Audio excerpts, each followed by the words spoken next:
রিটার syndrome সম্পর্কে আজকে কিছু বলি। রিটার সিনড্রোমে ৩ টা জিনিস থাকে। প্রথমত হচ্ছে যে আর্থ্রাইটিস থাকে, বিভিন্ন জয়েন্টে ব্যথা থাকে।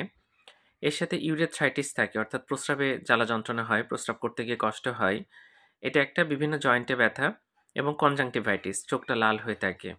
এই ৩ টা যদি ট্রায়াড থাকে সেটাকে আমরা রিটার সিনড্রোম বলি এবং এটার ভালো চিকিৎসা আছে এবং অনেক সময় ডিএমআরডি যে ডিজিজ মডিফাইং অ্যান্টিবায়োটিক ড্রাগস সেগুলো ব্যবহার করা হয়। তো সাধারণত একটা সেক্সুয়াল এক্সপোজার অথবা একটা ডিসেন্ট্রির হিস্ট্রি থাকে অনেক সময়। এসে বলে যে তার আগে একটা ডিসেন্ট্রি হয়েছিল অথবা দেখা যায় যে একটা সেক্সুয়াল এক্সপোজারের হিস্ট্রি থাকে।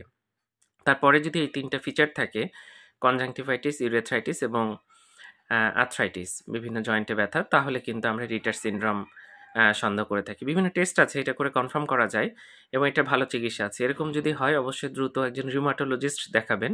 নিশ্চয়ই আপনি সমাধান পাবেন। ধন্যবাদ সবাইকে।